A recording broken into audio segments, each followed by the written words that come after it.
Всем привет, дорогие друзья! Вы снова на канале «Смотри и знай». Согласитесь, все мы сталкивались с ситуацией, когда кашель застает в самое неподходящее время. Конечно, каждому из нас хочется как можно быстрее избавиться от этой проблемы, но, к сожалению, лекарства из аптеки не всегда справляются с этой функцией. Мы собрали для вас самые эффективные методы избавления от различных видов кашля. Первый метод – настой из мандариновых корок. Да, вы не ослышались, мандариновые корки являются отличным средством для избавления от сухого кашля.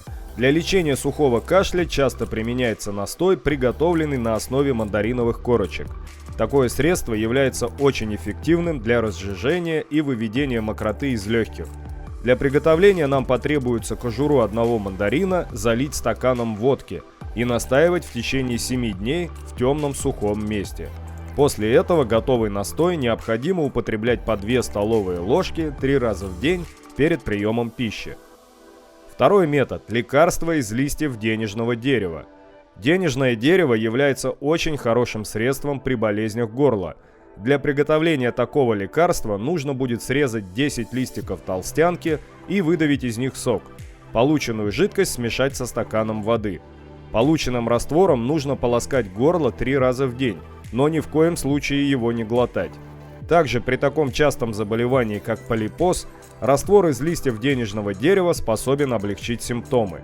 Для этого необходимо 3 раза в день промывать нос тем же раствором. Третий метод – чеснок в ухе. Наверняка каждый из нас знает, что употребление чеснока в пищу является отличной профилактикой простудных заболеваний. Но многие отказываются от такой профилактики из-за резкого запаха изо рта. Если вы относитесь к этой категории людей, то этот способ как раз для вас. Просто поместите зубчик чеснока в ушную раковину. Такое средство поможет от уже начавшейся простуды или вирусного заболевания, а также послужит хорошей профилактикой данных болезней. Чеснок способен бороться с этими вирусами не только внутри нашего организма, но и снаружи. Четвертый метод – сода. Сода уже давно используется во многих народных рецептах и является очень эффективным средством в борьбе со многими недугами. Для избавления от кашля существует 2 метода. Первый из них советует развести чайную ложку соды в молоке и выпивать стакан такого напитка на ночь. Данное средство помогает выводить мокроту из легких и облегчает симптомы кашля. Второй способ обладает точно такой же эффективностью, но тут следует соду смешать с водой и полоскать этим раствором горло каждые 4 часа. Данное средство помогает снимать воспаление горла и выводить мокроту из легких. Пятый метод – настой из лаврового листа. В случае, когда у вас появился влажный кашель, вам также может помочь средство из листьев лаврушки. Они обладают удивительным свойством, которое способно выводить патогенную слизь из легких. Для этого необходимо использовать способ, который мы рассказали выше. Те же эфирные масла способны оказывать положительное влияние и на такие заболевания, как хронический бронхит и астма. Также для людей с данным заболеванием будет полезно периодически растирать грудь лавровым маслом. В период заболевания очень полезно употреблять и продукты, которые способны оказывать противовирусное действие. Первый продукт – имбирь. Во-первых, имбирь обладает прекрасным свойством выведения различных шлаков и токсинов из нашего организма, что способствует более быстрому выздоровлению. Также при простуде очень полезно употреблять имбирный чай. Он оказывает согревающий эффект и вызывает активное потоотделение, что способствует выведению бактерий. Конечно, чай из этого растения не станет единственным средством при лечении простуды, но станет отличным помощником при снятии симптомов заболевания. Второй продукт – горчица. Люди давно знали о целебных свойствах горчицы и поэтому активно пользовались ими. Горчица считается отличным противоотечным и отхаркивающим средством. В течение долгого времени домашние методы включали в себя использование семян горчицы для лечения заболеваний носоглотки. Также, если молотые семена растения добавить в средство для замачивания ног, то это поможет вам облегчить застой в дыхательных путях. Некоторые специалисты советуют применять настой из семян горчицы при хроническом бронхите.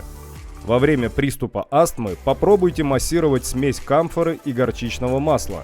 Это поможет облегчить дыхание, разрушая мокроту.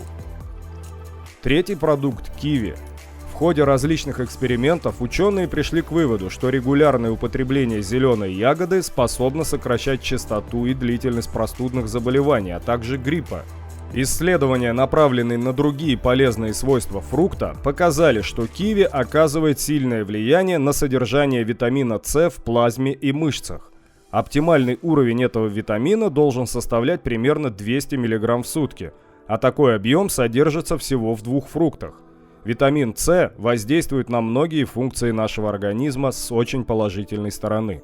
Следующий продукт – это гранат. Одно из самых полезных свойств граната – это повышение нашего иммунитета. Этот продукт богат витамином С, который как раз и играет здесь очень важную роль. Всего в 100 граммах граната содержится 30% дневной нормы этого витамина. Как мы уже говорили, продукт является довольно сильным антиоксидантом, благодаря чему способен активизировать нашу иммунную систему и помогать организму в борьбе с различными вирусами. Также у этих народных средств имеются и противопоказания. Людям, имеющим проблемы с почками или язву, любой из вышеперечисленных средств употреблять не рекомендуется. При хронических заболеваниях печени, панкреатите и эпилепсии стоит с осторожностью относиться к любым методам народной медицины. Беременность и кормление грудью также могут стать причиной для отказа от таких средств. Будьте осторожны, эти рецепты способны вызывать аллергические реакции, изжогу или головокружение. Поэтому важно помнить, что пробуя любые новые методы лечения, важно относиться к ним серьезно, и при проявлении каких-либо побочных эффектов стоит, как всегда, немедленно обращаться к специалисту. И на этом мы заканчиваем наш выпуск. Надеемся, что он был для вас полезен. Всем до свидания, дорогие друзья. И самое главное, будьте здоровы!